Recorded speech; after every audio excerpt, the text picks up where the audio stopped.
بسم الله.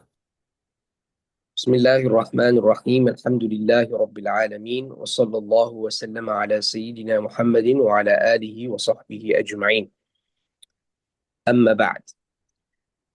Today inshallah we will be doing hadiths number 32, 33 and 34, and they center around some important principles in the Sharia.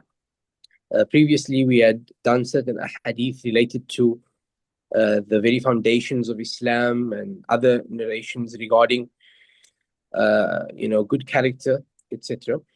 But today, these hadith that we'll be reading and commenting a little bit on, relate to the law and to Sharia and some of the guiding principles that we have. So the first hadith is hadith number 32, which is titled "No harming, no reciprocating harm."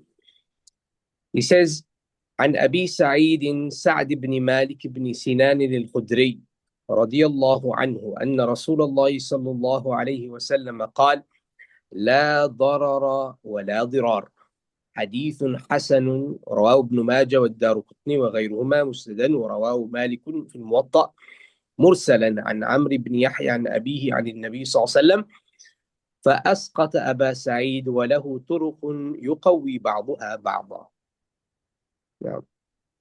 And it was related on the authority of Abu Sa'id, Sa'ad bin Malik bin Sinan al-Khudri, radiallahu anh, that the Messenger of Allah, sallallahu alayhi wasallam, said, there should neither be harming nor reciprocating harm.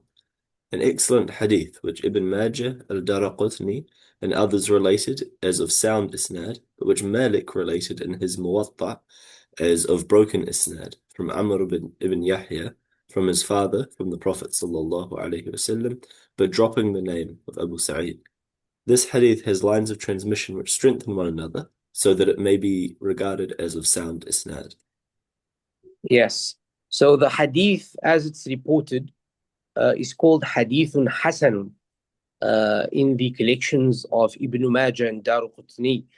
And it is considered as sound isnad, meaning that the entire chain is known and all of the narrators, they fulfill the criteria of what it makes up an authentic hadith, except that some of them have a little less accuracy in their reporting of hadith. What does that mean? That the hadith is the sanad, the chain of transmission is complete. All of the narrators are of sound character. They have adala, and they are all accurate. More than 95%, and some of them are less. 80% plus. What does that mean? That simply means that some of them are called saduq instead of thiqa. Thiqa makes the hadith the highest because the accuracy is over 95%, meaning that the mistakes are very, very, very rare. As for those who make little mistakes, but it's not as rare as the others, their hadiths are called hasan. So it's a sound hadith, and there's no alternative narrations that are more sound than it, nor are there any problems with with the chain, nor with the actual text of the hadith. So this hadith is a very, very strong hadith, and it's part of the main hadiths, of course, that when it comes to authenticity. And then he says, Rawahu Malik fil Muwatta mursalan. And the brokenness here is simply because the tabi'i, the follower of the Sahaba, who is of course the father of Yahya, Amr ibn Yahya, Yahya himself, he narrates it directly from the Prophet ﷺ, even though he never met the Rasul ﷺ. And of course, the one who's between him and the Rasul is Abu Sa'id, the main narrator. Okay, what does that mean? That this narration is, of course, weak. That when they say mursalan, it means it's weak.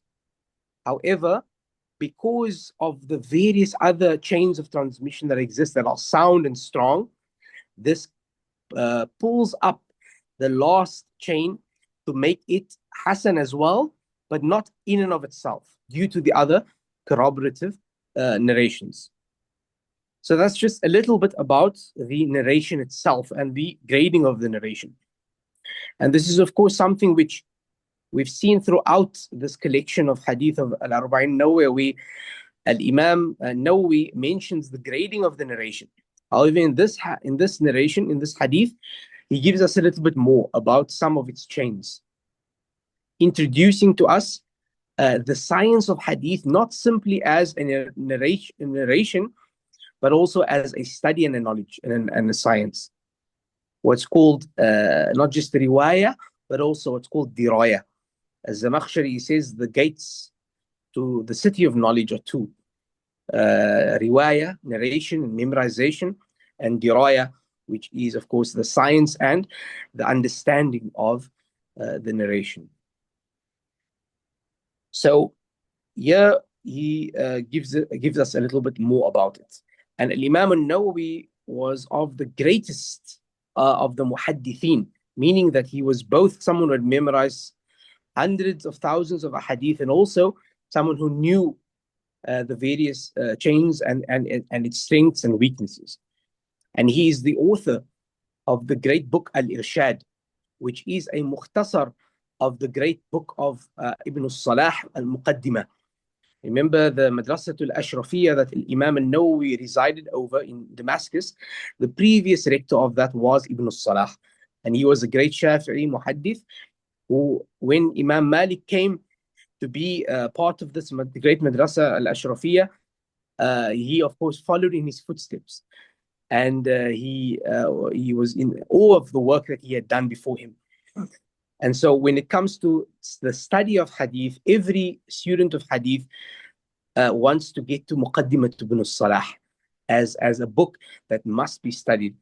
But the path to get there is laid open through the book that's called At-Taqrib wa-Taysir by Imam al-Nawawi, which is a mukhtasar of his own book Al-Irshad, which is a mukhtasar and a gateway to Muqaddimat ibn al-Salah that gives you all 65 types of knowledges related to hadith. The ulum of hadith are 65. And Ibn al-Salah, in this book, he mentions them. And An-Nawawi himself mentions them in his book At-Taqrib in a summarized version. He says, An Abi Sa'id Sa'd. Of course, Abu Sa'id al-Khudri radiyallahu anhu was one of the 10 أحد العشرة المبشرين, the 10 of the Sahaba guaranteed Jannah. His father Malik was from the Shuhada of Uhud. So after the 10 great companions mentioned in the solitary hadith, which guarantees them Jannah, who are the greatest of the Sahaba after them? They are the people of Badr, those who had witnessed Badr. And after them, those who had witnessed Uhud, as Imam al-Laqani mentions in Jawharat al-Tawheed. Now, when it comes to what he says, An Abi Sa'id Sa'd ibn Malik. The narration says Sa'd ibn Malik. However, there are positions that say that his name is the same name as his grandfather. That is Sinan. So other narrations say that he is Abi Sa'id Sinan ibn Malik ibn Sinan. Okay. His father Malik, as I mentioned, was also from the Sahaba. So that means that when we say radiyallahu anhu, what is better to say is radiyallahu anhuma, the two of them. Okay. أن رسول الله صلى الله عليه وسلم said, لا ضرر ولا ضرار. Harm should not occur, nor should there be reciprocating harm. In other words, no harm should be done to yourself, nor to others. This is a guiding principle which governs many of the rulings of the Sharia. And this is considered one of those top 5 qawaid fiqhiyya, those top 5 legal principles that are extracted from the religious rulings. So there's a difference between a qaida usuliyya and a qaida fiqhiyya. A qaida usuliyya is a legal theoretical principle which is, used in order for rulings to be made. Okay, what do you base this ruling upon? You base it upon a legal principle, whether that is related to general statements, specific statements, what abrogates what, etc. All of these various types of principles that are discussed in usul al-fiqh. As for the qaida fiqhiyya, these are qawaid principles which are derived from the rulings themselves, as if in reality it is inductive reasoning. So with all the particulars, a universal is extracted from that. And from the top 5 most frequent universal principles in our Sharia, لا ضرر ولا ضرار, as based on the hadith of the Rasul sallallahu alaihi wasallam, or rather I should say encapsulated in the hadith of the Rasul sallallahu alaihi wasallam, that no action should cause harm to others, nor to oneself.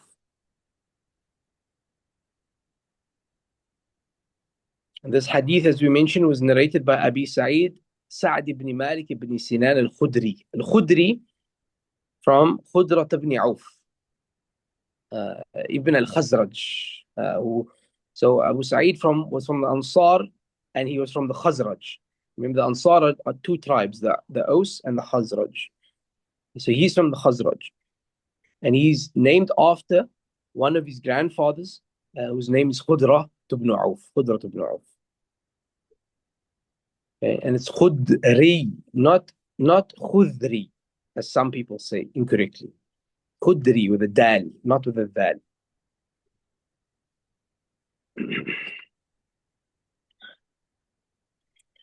And so when you say la darar in the hadith, which says no harm, there should be no harm, even in the English, the translation does not include the entire word, the entire message of the hadith, because the message of the hadith is what is said and also what is between the lines. Because in Arabic, you have often the subject mentioned without the predicate, and the predicate is understood through the context.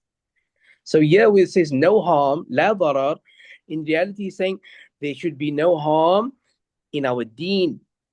Okay? In other words, لا يضر أحد في دينه. No one should be harmed. Okay? In their religion. And in la dirar, no one should be reciprocated harm when they do harm. So you should rather forgive. Forgiving is one of the greatest principles that we live our lives by. Yes, you can take your right, but to forgive is greater.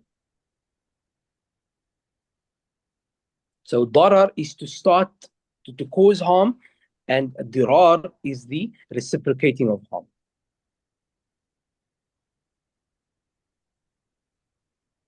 Or it can be understood as dirar is to do more harm. So do not be harmed and when in return to do more harm instead of the harm that was inflicted to you, because of the increase in the letters of the word dirar. Okay.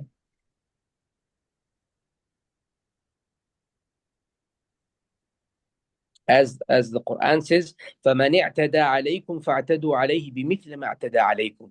Whoever transgresses upon you, then do what he has done to you equal to what he had done to you.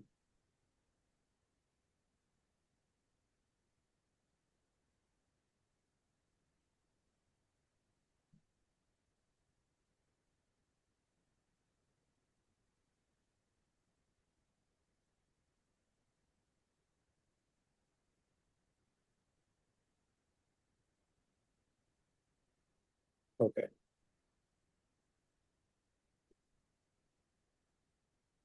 All right. So then let's go to the next hadith. He says, hadith number 33. The onus of proof is on the claimant, and the taking of an oath is on the denier. عن ابن عباس رضي الله عنهما أن رسول الله صلى الله عليه وسلم قال لو يعطى الناس بدعواهم لادعى رجال أموال قوم ودماءهم، لكن البينة على المدعي واليمين على من أنكر حديث حسن رواه البيهقي وغيره هكذا وبعضه في الصحيحين. On the authority of Ibn Abbas radiallahu ta'ala an, that Rasulullah sallallahu alayhi wasallam said, were people to be given everything that they claimed, men would unjustly claim the wealth and lives of other people. But the onus of proof is upon the claimant, and the taking of an oath is upon him who denies. Yes.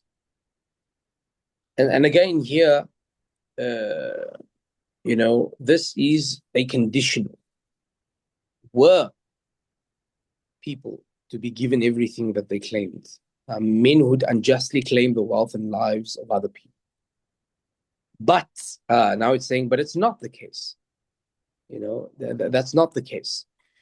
And this is a response to that. The onus of proof, you have to give proof when you claim something. And the taking of oath, in other words, you are the one who is being claimed against. He makes an oath that he is that the one who is making the claim is lying. And so, if you claim someone stole something from you, for example, you have to prove that that they stole that from you, and the person who you are accusing, they simply need to swear that they did not. But this is, of course, the general principle. There are certain aspects where this does not, where it goes the other way, depending on the level or the crime that was committed. But this, as a general principle, is usually the case.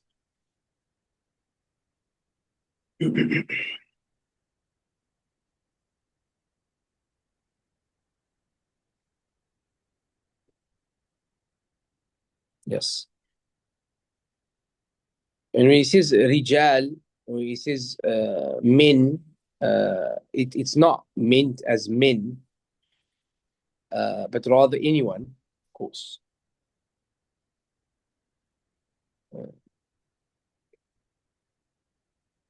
And the word qawm here, yes, there's a difference of opinion with regards to the origin in the language. Does qawm mean only men, or does it mean men and women? But everyone is in agreement that qawm includes women from an external source, not from the asl of the lugha. But there's a difference of opinion for whether the asl, the origin of the language, also includes women. Because of the ayah لا يسخر قوم من قوم عسى أن يكونوا خيرا منهم ولا نساء من نساء. So no qawm people greater than other people, and no women greater than other women. That they should not treat them with sukhriya, because they could be better than them. And so he says lakin, but, so he's denying what comes before it. You know, yes.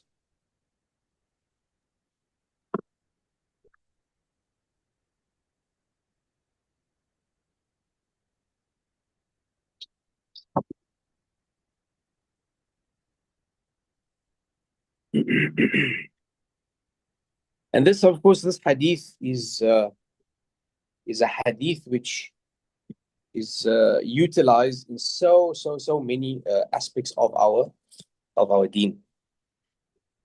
The narration that we are given here is exactly the same words that are used in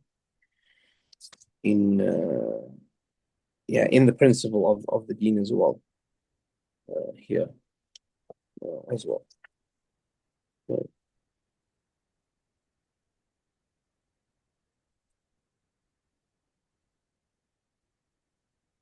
One moment.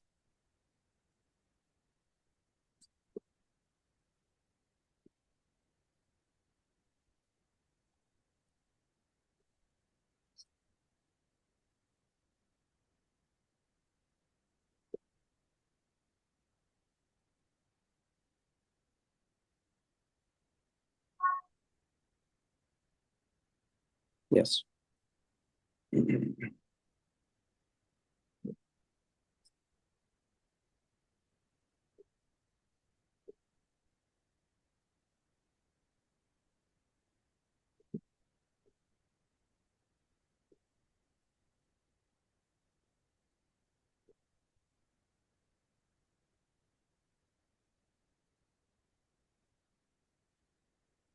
Yeah. So the onus is on the claimant. Why? Because of the principle of innocence, of course, until proven guilty. And this is a principle which in Islam we hold firm to as well.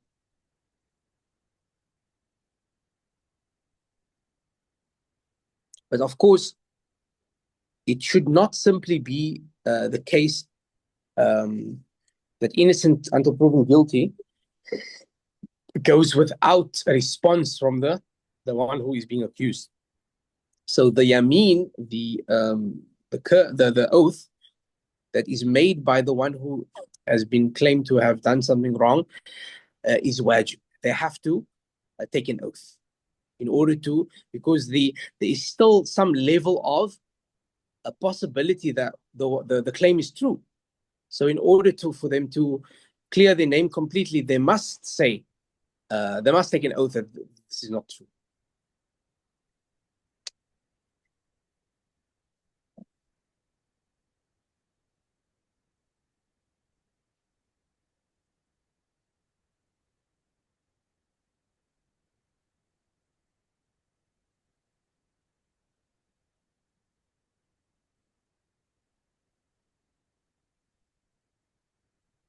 Yes.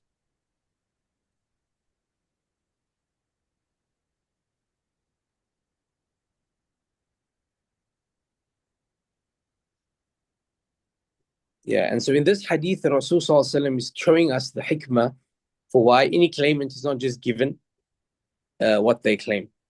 Because if they were to do so, that they would claim the lives of people and their wealth. You know, and the one who is being claimed that they can never protect their wealth nor their lives simply like that. Yeah.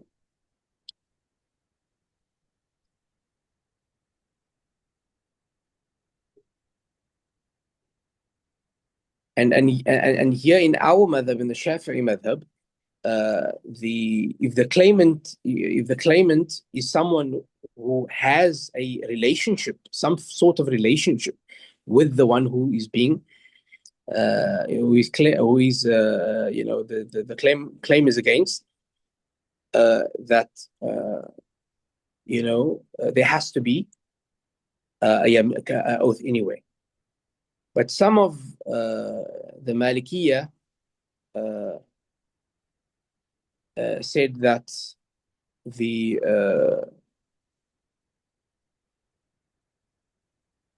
that it's only when there is some sort of relationship between them.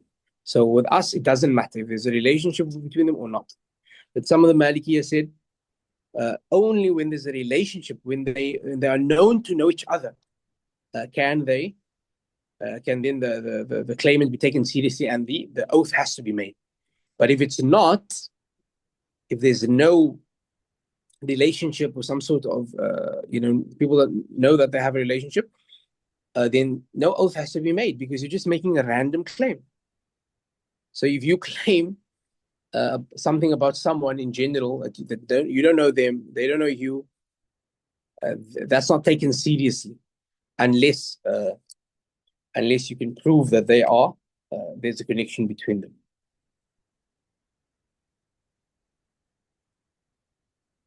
So there's this shart that there must be ikhtilat between them.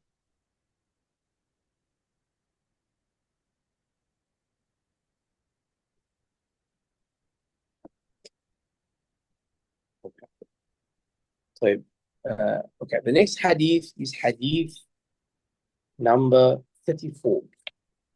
He says, "An Abi Sa'id al-Khudri," with forbidding evil with the hand, speech, and heart. عن أبي سعيد الخدري رضي الله عنه قال: سمعت رسول الله صلى الله عليه وسلم يقول: من رأى منكم منكرا فليغير بيده، فإن لم يستطع فبلسانه، فإن لم يستطع فبقلبه، وذلك أضعف الإيمان. رواه مسلم.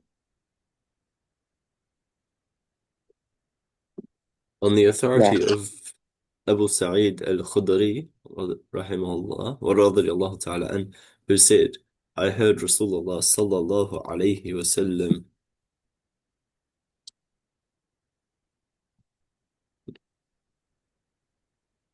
I heard Rasulullah sallallahu alaihi wasallam say, "Whosoever of you sees an evil, let him change it with his hand. And if he is not able to do so, then let him change it with his tongue. And if he is not able to do so, then with his heart. And that is the weakest of faith." Hadith collected by Imam Muslim. It says, whoever sees, yani, whoever knows, you don't have to see it, but you know it. Minkum, oh, those who are able to, from the believers, from the Muslims. So it is an address to the entire ummah, those who were present when being spoken to by the Rasul sallallahu, and those who were absent in terms of them following. Man ra'a minkum munkaran. Okay.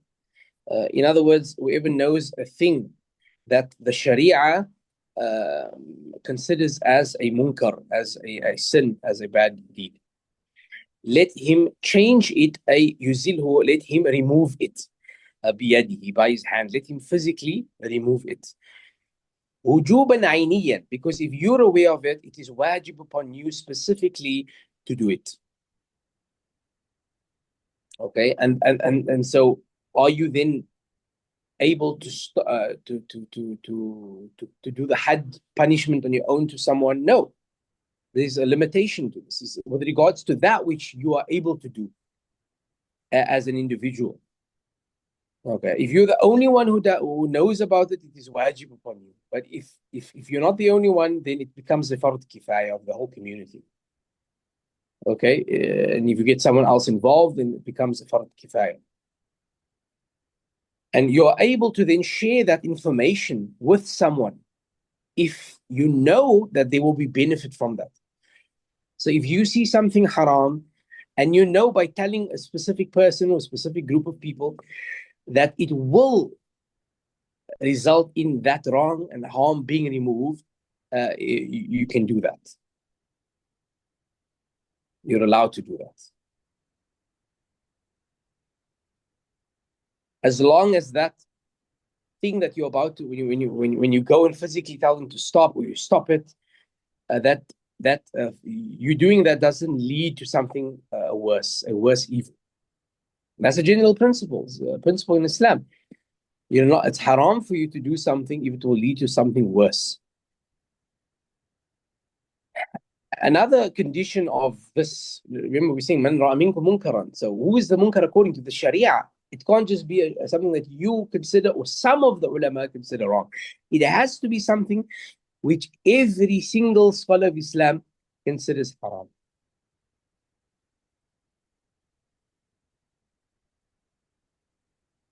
And there are some examples that if I were to mention, I might get in trouble. Some of the madhahib, if you see someone doing something that is not everyone says haram, and you're not allowed to go and just tell them to stop or hit the thing out of their hand or whatever, So if a it Han has to be something which is agreed upon. Sorry? so if a Hanafi sees a group of, Indonesian Shafi'is eating some delicious shrimp, he can't go over and, tip the plate. Yes, that's a good example. Yes, exactly. Yeah, they can't do that. You're using a very, very good example. Yes. And this is obviously something which has been agreed upon, but also it has to be in public. If someone is doing it in private, you can't stop them either. You can advise them, no problem, but you don't have the right to stop it in that sense. Okay.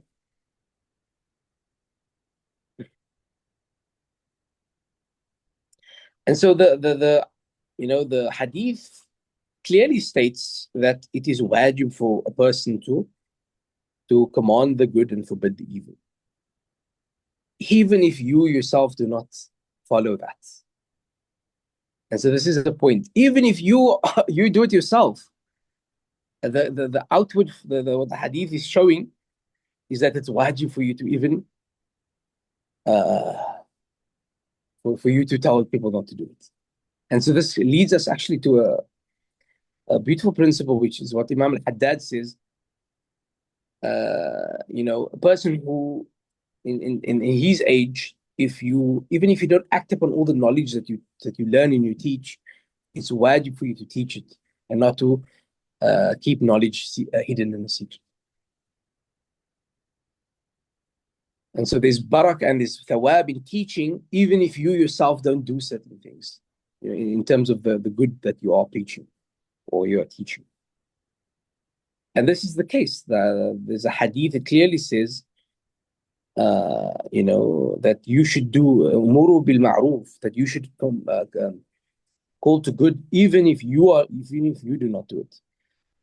And you should call people to stop the haram and that which is munkar, even if you do not abstain from it. So that's the first part of the hadith. Then he says, فَإِن لَمْ يَسْتَطِعْ, if you're not able to. How? You fear for yourself. If you go and they're gonna say, what are you doing? You don't have any right to harm you. Or you're fearful, not even your life, fearful part of, they may hit you and hurt you. They might, if you see someone stealing something, you say, don't steal, they'll steal your stuff. Right? So that's enough for you not to go in and do something. Because the preservation of your life and your wealth is more important. Or if it's going to cause a fitna in the community. And this is what, unfortunately, a lot of people do, where there's a matter in the religion, which is there's a genuine difference of opinion on in the Sharia. And because your group disagrees with a particular act that is done, that half or most of the ummah does, you have no right to stand up and say this is wrong and this is against Islam, because that will cause fitna. First of all, no one says there's no agreement that it's haram, and secondly, you are not learned. You don't have a right to speak in that way, but also you are going to cause fitna in the community. In other words, don't be a sensationalist. Don't be a sensationalist. Be someone who brings people together upon that which is agreed upon and upon a heart that is filled with mercy and patience. Then he says, فَإِن لَمْ يَسْتَطِعْ فَبِقَلْبِهِ. After فَبِلِسَانِهِ, then فَإِن لَمْ يَسْتَطِعْ فَبِلِسَانِهِ فَبِقَلْبِهِ. And that he denies it with his heart. Of course, it will not change. So he doesn't say فَلْيُغَيِّرْهُ بِقَلْبِهِ. He doesn't say فَإِن لَمْ يَسْتَطِعْ فَيُغَيِّرْهُ بِقَلْبِهِ. He says فَإِن لَمْ يَسْتَطِعْ فَبِقَلْبِهِ.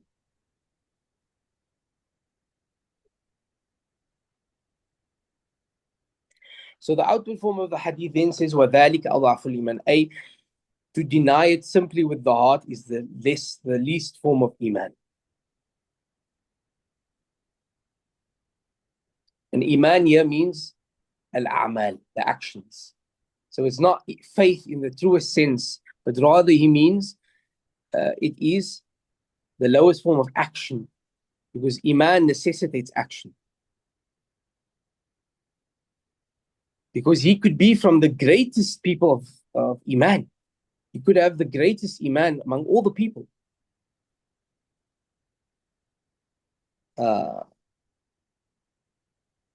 But in this action itself, he is not doing that which is most beneficial. So it's not iman, little iman. His iman is literally not the weakest. It's his actions which is a sign of iman, which is the less. And that's the outward form of the, and it's clear.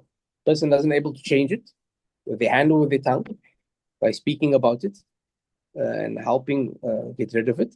Then they at least deny it with their heart.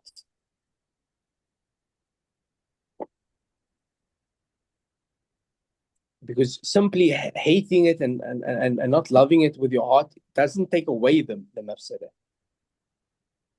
Okay, so it is a limited form as opposed to the hand and the tongue, because that now goes directly to remove the munkar. But there's another way of reading the hadith, which is through the Arabic language, which says ذَلِكَ indicates to the furthest. And so the one who simply acts with their hand without their heart that is the weakest form of iman. But the one who, because dhalika indicates the furthest, and you have dhaka, which is closer, and dha, which is the closest. And so dhalika would indicate to the furthest one, which was the first one that was said. So the one who acts with their heart simply without spirituality, without knowing why they're doing it, then that is a lesser form than to do it with the heart and with the hand. But that's also a far kind of reaching interpretation that some of the mashayikh give. وصلى الله وسلم على سيدنا محمد وعلى آله وصحبه أجمعين. السلام عليكم ورحمة الله وبركاته. Okay.